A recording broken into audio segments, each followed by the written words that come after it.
Kapayapaan po mga giliw naming mga taga-subaybay.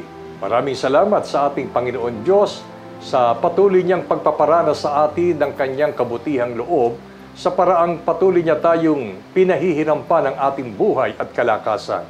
At sana, gaya ng aming mga idinadalangin, ay magamit natin ang buhay at lakas na ito sa patuloy at pagsubaybay pa sa pag-alam ng mga banal na kalooban ng ating Panginoon Diyos na pawang nasusulat sa banal na kasulatan. At ito po ay inihahatid sa inyo ng programang ito na ang Kabanal-Banalan.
Ako po ang inyong lingkod, kapatid na Benhanan. Kapiling natin sa talakayang ito ang ating minamahal na kapatid na Neraya. Kapayapaan po, kapatid na Neraya. Kapayapaan din pong sumainyo, kapatid na Benhanan, at kapayapaan po ang aming patuloy na pagbati sa aming mga minamahal na taga-subaybay ng programang ito na ang Kabanal-Banalan. Sa araw na ito ay isang napakahalagang paksa. Ang ngayon po ay ating sama-samang pag-aaralan. At ang pamanhik namin ay magtuon tayo ng ating pong buong pansin, ng ating buong pakinig, at bulayin natin ang bawat salita na maririnig po natin ngayon na pawang hango sa banal na kasulatan. Ang paksa ay nagsasabing, ang kahalagahan ng pananampalataya. Pagka po ang usapin ay tungkol po sa paglilingkod sa Diyos, hindi po natin maiiwasang pag-usapan ang tungkol po sa pananampalataya. Yayamang ang paksang ito ay naglalayong ipaunawa sa atin ang tungkol po sa pananampalataya at kung malaman natin ang kahalagahan nito, ang pag-asa ng ating Panginoon Diyos ay atin pong tutugunin ang layunin ng mga pagtuturong ito sa araw na ito. Kaya kapatid na Neraya at mga giliw naming mga taga-subaybay, pasimulan po natin ang pag-aaral. Ayon po sa banal na kasulatan, kapatid na Neraya, ano po ba ang tunay na kahulugan ng salitang pananampalataya? Ang sagot po ay gaya ng ating mababasa at ito'y nasulat sa aklat po ng Ebreyo. Ang kapitulo ay 11 at ang versikulo ay 1. Sasalin po ng Biblia na Revised Tagalog Popular Version. Pakibasa po, kapatid na Benhanan. Ang pananampalataya ay pagtitiwala na mangyayari ang ating mga inaasahan at katiyakan tungkol sa mga bagay na hindi nakikita. Maliwanag po ang ating narinig batay sa talatang binasa na siyang batayan upang malaman natin ang tunay na kahulugan ng salitang pananampalataya. At sa talatang ito ay maunawa natin na sa pamamagitan ng Apostol Pablo ay ipinaliwanag ang dalawang kahulugan o ibig sabihin ng salitang pananampalataya.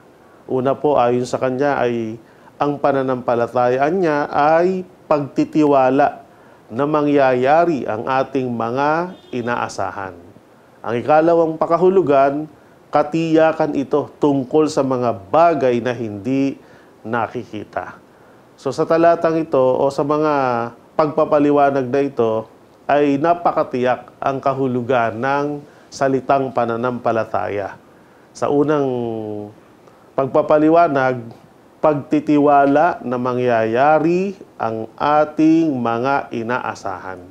Dahil nga yung ating saligan ng pananampalataya ay nakabatay sa salita ng Diyos. At yung mga salita ng Diyos, karamihan ay nagpapahayag ng mga bagay na mangyayari sa hinaharap.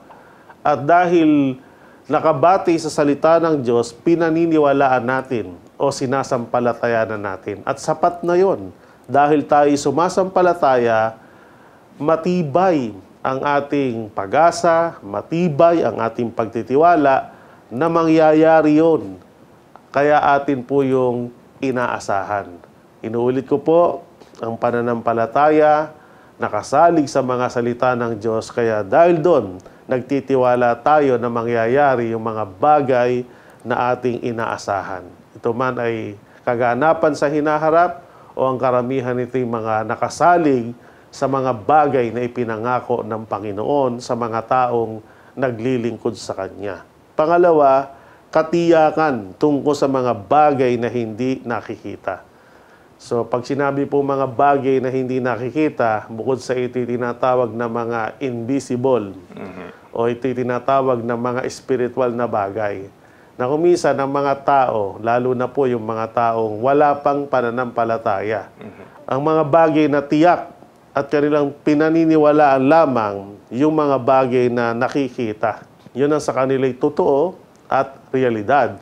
Pero pagka ang usapin ay mga bagay na espiritual, ang usapin ay mga bagay na hindi nakikita nitong hubad na mata, para sa kanilang mga bagay na yun ay hindi nag-exist o hindi umiiral. Yun ay hindi totoo at sinasabing yun ay pawang katha lamang ng kaisipan. Subalit sa isang may pananampalataya, kahit ang isang bagay ay hindi nakikita dahil ito nga ay espiritual, no po, sapagkat ito ay ating sinasampalatayanan na sinalita ng Diyos, ito po ay nakatitiyak tayong yun ay totoo. Halimbawa, ang Diyos ay Espiritu. Para sa mga taong walang pananampalataya, may mga paniniwala sila na wala talagang Diyos. At mahirap ngang paniwala ang may Diyos dahil hindi naman nakikita. Pero ang kailangan mo para maramdaman at mapatunayan mong totoo na kahit ang Diyos ay hindi nakikita sapagkat siya'y Espiritu, siya'y umiiral. Siya ay totoo. So dito po, ang kailangan natin talagang manampalataya upang magkaroon tayo ng katiyakan tungkol sa mga bagay hindi nakikita, gaya ng Diyos, gaya ng Espiritu, gaya ng kaluluwa at ang iba pang mga bagay na mangyayari sa hinaharap. So yan po ang dalawang kahulugan batay kay Apostol Pablo tungkol sa salitang pananampalataya. Dito po, mga giliw naming mga taga-subaybay, kung atin pong mapapansin, ang pananampalataya ay nakalakip doon ang pag-asa. Sapagkat kung ano ang sinasampalatayanan ng tao, doon nakabata yung kanyang pag-asa. Kung ang tao'y sumasampalataya na mayroong Diyos na umiiral, batay sa kanyang pagtitiwala at pananampalataya sa Diyos, ay doon po masusukat kung ano ang kanyang pag-asa o yung mga bagay na inaasahan. Kung tayo po'y totoong sumasampalataya na mayroong Diyos, ay sasampalatayanan din natin at aasahan din natin yung kanyang mga pangako na gaya po ng binabanggit ng kapatid na ni Raya kanina. Alam nyo, sinasabi ng kapatid na ni Raya na sa mga hindi sumasampalataya ay hindi po sila maniniwalang may Diyos na umiiral. Samantala, kung ang batayan natin ay ang Biblia, minsan sa kanyang pagkakatawang tao ay nagsalita ang Panginoon sa isang lalaking bulag. Tinanong niya ito kung siya'y sumasampalataya. Kaya sabi ng Panginoon, sa taong ito, believe first and you shall see. So ito po ay kabaliktaran ng mga paniniwala ng mga taong hindi sumasampalataya. Sapagkat sa tao, kailangan muna nilang makita bago sila maniwala. Diba? To see is to believe. So magkaiba po talaga ang konsepto ng pananampalataya sa pinaniniwalaan ng taong hindi sumasampalataya. Nabanggit nyo, kapatid na ni Raya, na ang pananampalataya ay katiyakan sa mga bagay na hindi nakikita. Bagamat hindi natin nakita, hindi natin nasasaksihan, dahil doon ay sigurado tayo na may mga bagay na hindi natin nasaksihan na nangyari at nangyayari at mangyayari pa sa darating na panahon. Dahil dito, kapatid na Neraya, ano-ano po ba ang sinasabi ng Biblia tungkol sa mga bagay na hindi natin nakita o nasaksihan? Pero dahil sa pananampalataya, ito ay ating pinaniniwalaan. Dahil sa pananampalataya, lubos ang ating pag-asa na iyon ay umiral at pinapangyari ng Diyos. Ayon sa banal na kasulatan. Ang sagot po ay mababasa natin sa Hebreo pa rin, Kapitulo 11, versikulo 3. Sasalin pa rin po ng Biblia na Revised Tagalog Popular Version. Dahil sa pananampalataya, nauunawaan natin na ang sanglibutan ay nilalang sa pamamagitan ng salita ng Diyos. At ang mga bagay na nakikita ay mula sa mga hindi nakikita. Dalawang bagay pa rin ang tinatalakay sa talatang ito. Na dahil nga ang isa sa kahulugan ng pananampalataya ay katiyakan tungkol sa mga bagay na hindi nakikita, ang isang bagay na nangyari na, bagamat hindi natin nakita, ay isang katotohanan. Ito po ay tungkol sa paglalang ng Diyos ng sanglibutan. Gaya ng ating narinig, dahil anya sa pananampalataya, sabi ng Apostol Pablo, nauunawaan natin na ang sanglibutan, tinutukoy na sanglibutan ay ang buong mundo o ang universe, ay nilalang ng Diyos sa pamamagitan ng kanyang salita. At yun anyang mga bagay na nakikita dahil sa pananampalataya, yan anyay mula sa mga bagay na hindi nakikita. So yun po ang pagtuturo. Kaya marami nagsisipag-aral ngayon. Hanggang ngayon, hindi pa tiyak kung paano ba nalikha ang mundo. Totoo bang merong kapangyarihang kumilos para malikha ito? Ang mga bagay sa sangkalupaan, sa sangkalangitan? Anong taon na ba? Hanggang ngayon, hindi po natatapos at maraming conclusion ng mga tao at pag-aaral tungkol sa mga bagay na ito. Alam niyo po, kaya maraming tao nalilito, nahihirapang unawain ang mga bagay na yan, bagamat siya'y nangyari na, bagamat siya'y nag-e-exist na, dahil sa kawalan ng pananampalataya. Pero kung katulad ng mga unang Kristiyano, katulad ng mga apostol, magtataglay tayo ng pananampalataya, batay sa salita ng Diyos na nasulat sa Biblia, yung tila mahirap maunawaan, magiging madali lang. Gaya na sabi ng Apostol Pablo, dahil sa pananampalataya, nauunawaan natin na ang sanglibutan, nilalang ng Diyos sa pamamagitan ng kanyang makapangyarihang salita. At kahit yung mga bagay niya na nakikita, alam nyo, bago mag-exist yung mga material na bagay, ang una munang nag-e-exist at doon nagmula yung mga spiritual na bagay. Kaya nasanay lang ang tao dahil ang batayan, yung kasalukuyan, na ang paniwalaan, yung mga bagay na nakikita.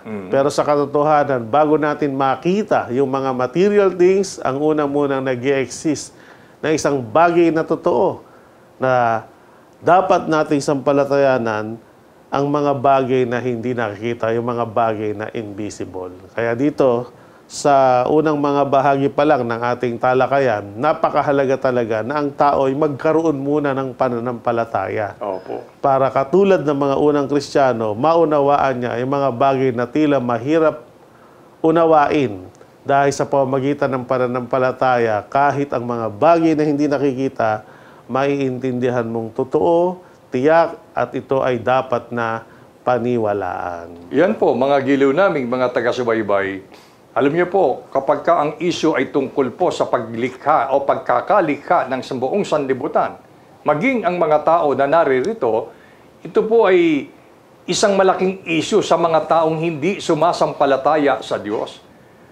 Matagal nang tinutuklas at inuugat ng mga tinuturing ng mga taong mga dalubhasa sa karunungan, pero marami na sa kanila ang nangamatay na hindi po nila malaman ang ugat kung bakit nalikha ang buong sanglibutan, bakit umiral ang mga tao sa sanglibutan, sapagkat hindi nga talaga nila mauunawaan kung ano ang paraan ng Diyos na ginawa kung bakit mayroong sanglibutan at tayo bilang mga tao ay naririto sa sanglibutan.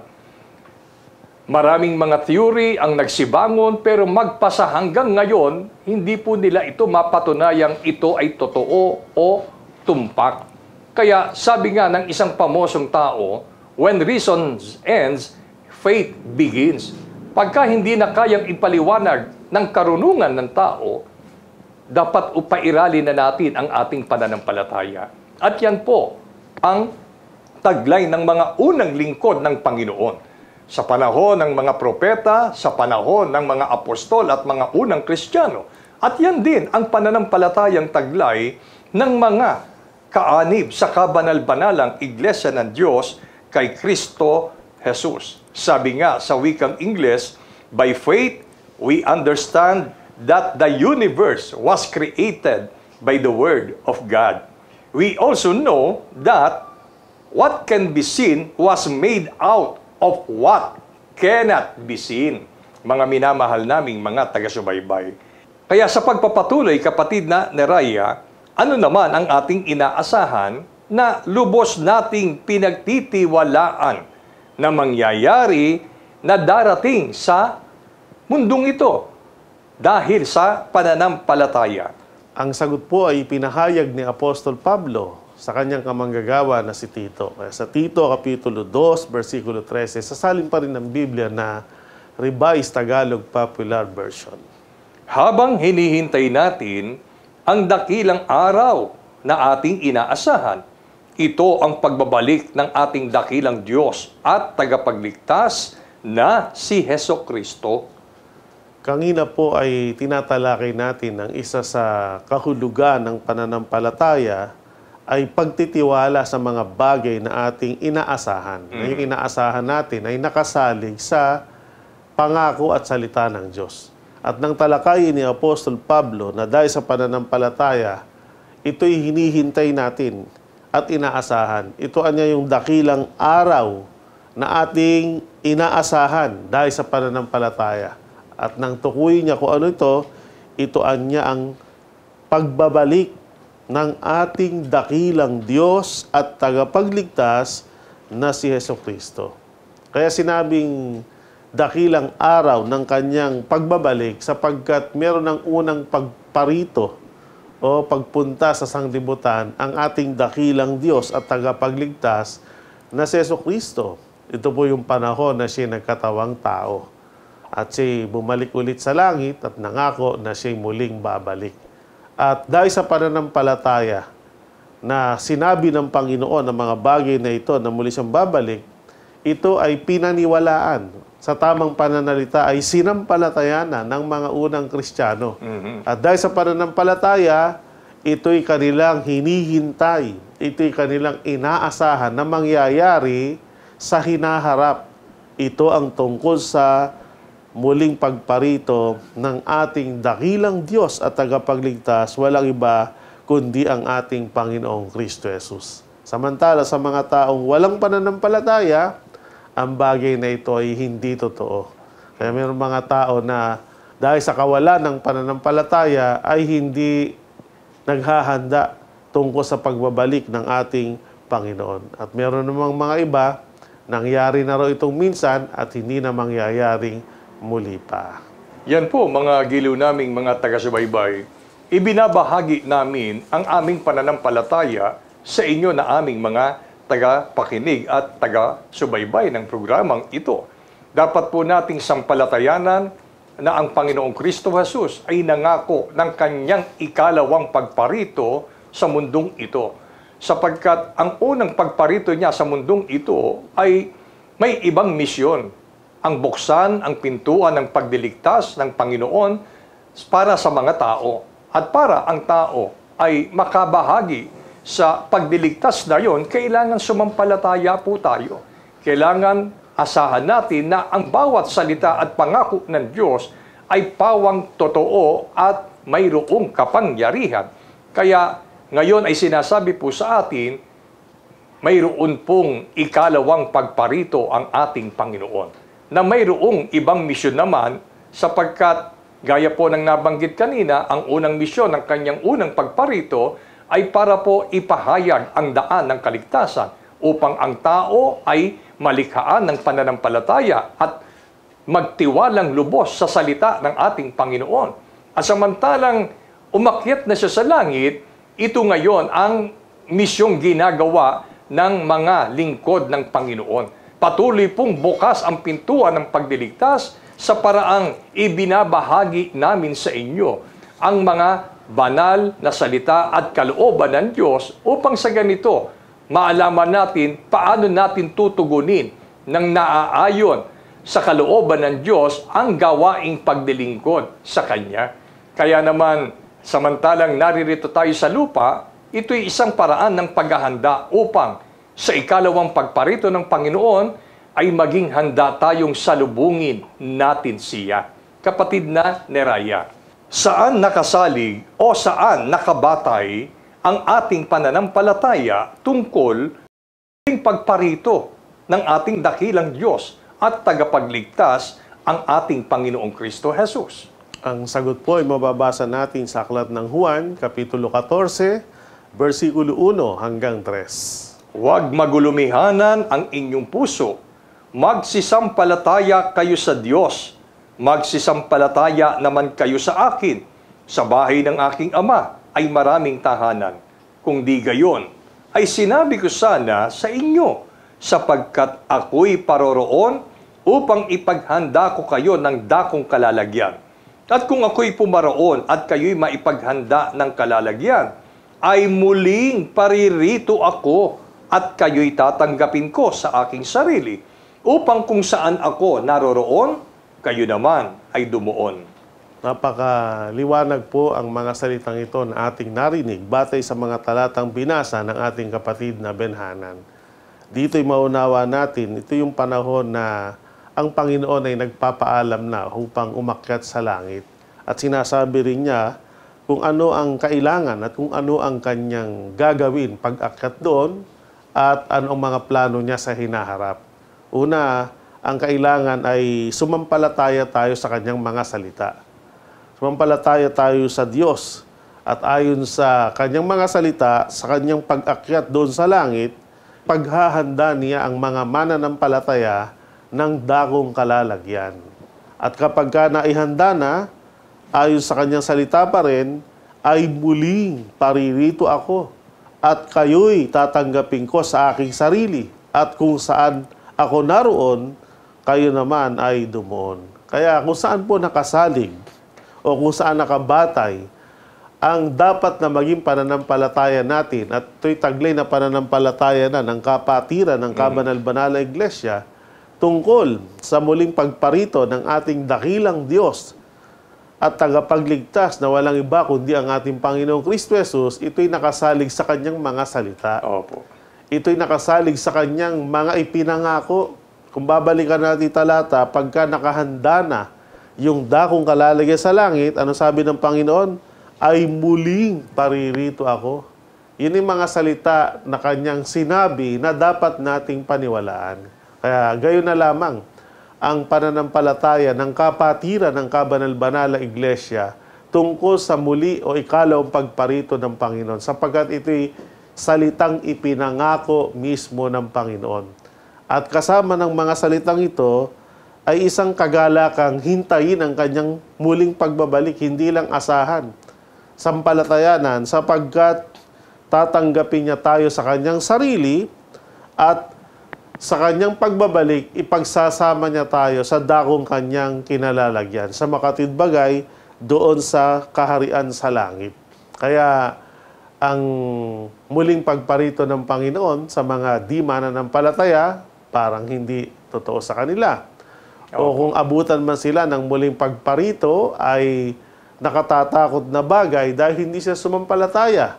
Ngunit sa isang mananampalataya, hindi pa man nangyayari ang bagay na ito, inaasahan na, at kung merong isang kapanapanabik na pangyayari na hinihintay ng mga mananampalataya, ito nga ang pagparito ng Panginoon. Kaya isinishare po namin sa inyo ang mga salitang ito ng Panginoon na nasulat sa Biblia upang tulad namin at ng mga unang Kristiyano, hikayatin kayong manampalataya din naman. At kalakip ng pananampalataya, matuto rin tayong maghanda, umasa at maghintay sa muling pagparito ng ating dakilang Diyos at tagapagligtas na si Hesukristo. Yan po, mga giliw naming mga taga-subaybay. Ang isa sa mga layunin ng mga pagtuturo nitong paksang ito para sa araw na ito ay upang ihanda ang ating kalooban.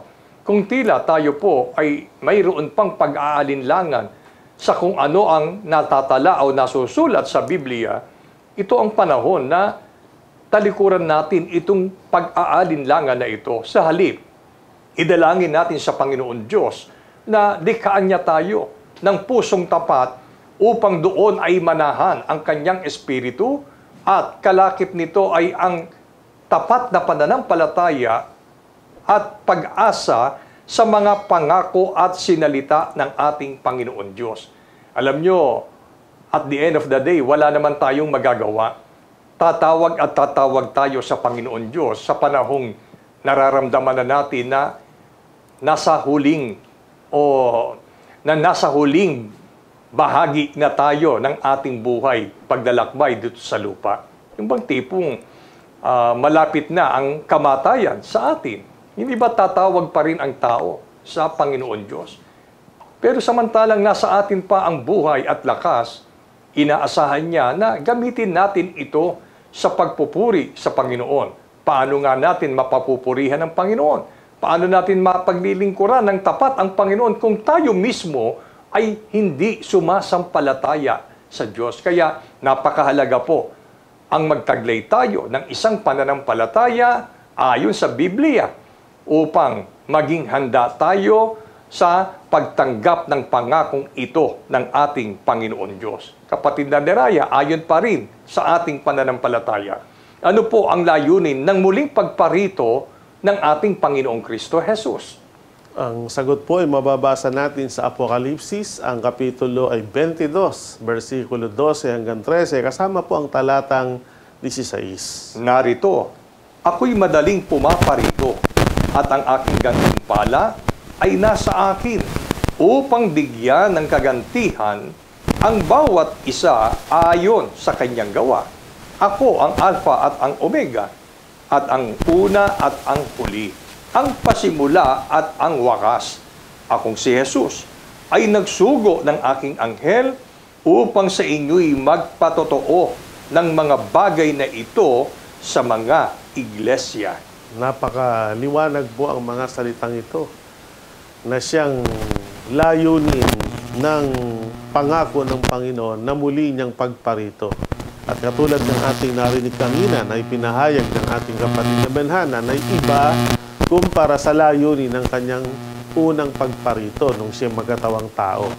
Na ang una nga ay para mangaral, hikayatin ng mga tao magsisi, magbalik loob sa Diyos, maglingkod at magbagong buhay. Subalit sa ikalawang pagparito ng Panginoon ay hindi na para mangaral, hindi na para akayin ang tao pa sa pagsisisi, pagpapabautismo at pagbabalik loob sa Kanya. Kundi sabi niya, kaya ako madaling pumaparito at sa aking kamay ay nandoon ang gantimpala upang bigyan ng kagantihan ng bawat isa ayon sa kanyang gawa. Ito na yung pagbibigay ng Diyos ng ganti kung ano ang iyong ginawa. Kaya kung bago dumating ang Panginoon, ikaw ay nagpakabuti, naglingkod ka, sumunod ka sa kalooban ng Diyos, gagantimpalaan ka ng Diyos batay sa iyong mabuting ginawa. Subalit kung ikaw ay dahil sa hindi pagsampalataya, ginugol mo ang iyong buhay sa halip na sa kabutihan ay sa kasamaan ayon sa masamang iyong ginawa at naging para na yung pamumuhay, ikaw ay gagantihan ng Panginoon ng angkop na kaparusahan. Kaya dalawang bagay, ang pagparito ng Panginoon ay pagbibigay gantimpala sa mga taong nagpakabuti at pagbibigay naman ng kaparusahan sa mga taong nagpakasama. Pero ang tiyak na mapaparusahan yung mga hindi sumampalataya. At dahil sa kawalan ng pananampalataya, kung ano lang yung gusto nilang gawin, yun ang ginawa nila. Okay. Pero ang mga sumampalataya tungkol sa aral at turo na merong muling pagparito ang Panginoon na nakapag-udyok sa kanila para talikuran ng masamang paraan ng pamumuhay at sila'y magbanal, sila'y maglingkod, magpakabuti. Yan ang mga taong gagantimpalaan ng Diyos ayon sa mabuting kanilang ginawa. At ang ultimate nga na gantimpala, kahit na kung bago dumating ang Panginoon, namatay tayo, muli tayo bubuhayin at pag binuhay tayo, ay bibigyan tayo ng buhay na walang hanggan at isasama tayo sa langit upang doon ay makasama niyang magpakailan, kailan paman. Isang napakadakilang pangako para sa taong sumasampalataya ang mga pagtuturong ito. Ginigising ng mga gilid nating taga-subaybay ang ating kamalayan. Narinig natin ayon sa gawa ng tao, hahatulan tayo ng Diyos. Kaya kung tila lihis ang ating mga pamumuhay, kumpara sa inaasahan ng ating Panginoon, ito na yung tamang panahon para tayo po ay magbalikwas at taluntunin natin ang daan na ibig ng Diyos na doon tayo ay lumakad. At magagawa lamang natin ito ng may buong pagtitiis, ng may buong pagtsatsaga, ng may buong pagsasakripisyo, at higit sa lahat, ng may buong kagalakan kung tayo po ay magtataglay ng pananampalataya. Kaya napakahalaga po sa isang tao na magtaglay siya ng pananampalataya. Ipagpala sa atin ang mga araling ito ng ating Panginoon Diyos mula ngayon at magpakailanman. Amen. Maraming salamat po sa inyong pagtangkilik sa palatuntunang ito ng Kabanal-Banalang Iglesia ng Diyos kay Kristo Jesus. Kung nais po ninyong mapanood ang iba pa naming programa at upang lubos po ninyong makilala ang Kabanal-Banalang Iglesia ng Diyos kay Kristo Jesus, mag-subscribe sa ating YouTube channel na The Most Holy Church, bisitahin ang aming Facebook page na MHC Media. At bisitahin ang ating official website na www.mostholychurch.com. Maraming salamat po.